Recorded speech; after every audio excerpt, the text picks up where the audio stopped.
Guys, we're here in Montreal, Quebec. I'm here with the coach, Nicolas Ott. Nice to meet you. Head coach of Benoit Saint-Denis as well as Nasruddin Imavov. How are you doing, sir? How is Montreal feeling for you?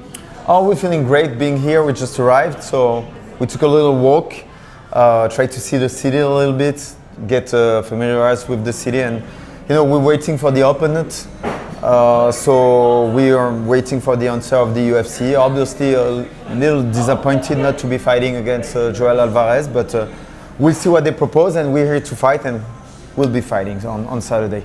Absolutely, sir. And how do you think Benoit Saint-Denis, he had a huge fight with Dustin Poirier. Yeah. How do you think, he can move forward with his career? A lot of people are, now starting to hate on him, talking a lot of nonsense about him.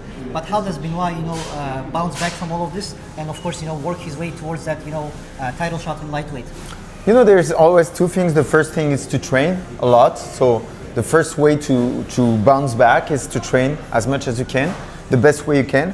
And second is to fight and fight as often as you can. So we did train a lot. Now we're gonna fight, and hopefully we're gonna have multiple occasions to fight this year to prove ourselves and to prove our place into the contender division. Absolutely. And coach, one other of your students, UFC middleweight, number one ranked middleweight is Nasruddin Imavov. We hear that a guy like Caio Baralho is talking a lot of nonsense about Nasruddin Imavov, yeah, that he's running away from him, not accepting the fight. Yeah. And of course we are hearing that Duplessis will face Chimaev. And where does Nasruddin Imavov fit in all of this? And how soon can people see Nasruddin get a shot at the UFC middleweight title? I mean, we all know where Nasruddin fits into this whole division. He fought 4 times in 1 year. He beat 4 top 10 opponents, 2 knockouts against top 5 opponents.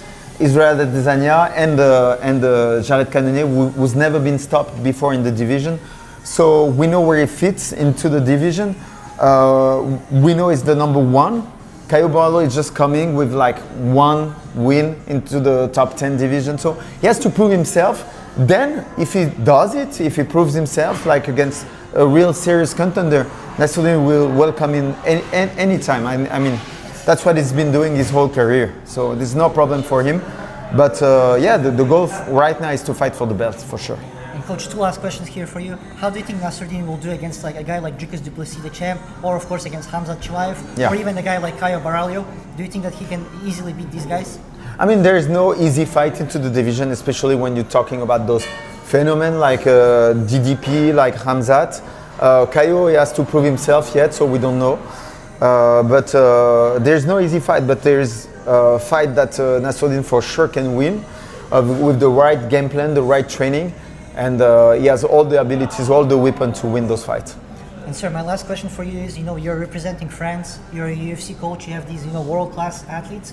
How does it feel, for you personally that, your guys are at the top in the UFC, title contenders, and how does it feel for you yourself, to represent France and to be at this level? You dreamed about this all your life, you were coming for this all your life, you overcame so much adversity, and now to be here, conquering new heights. How does it feel to look back at the journey? Yeah. I mean, 5 years ago, MMA wasn't even legal in France. So to see right now that we have top contender in the division, guys like Manon Fiorot fighting for the belt, Cyril Gane coming for the belt, Benoit Saint-Denis climbing up the rank, Nasruddin Imavov number 1 middleweight. We see that MMA is exploding in France. We have very talented guy coming up like Baïsangour, Shamsudinov, which I also train. And just to see all the MMA world coming together in France in order to shine outside of France, in the US and in the whole world, that's something very inspiring for us. Absolutely, coach. Thank you very much for your time. It's a huge honor to talk to you. Thank you very much. Thank you.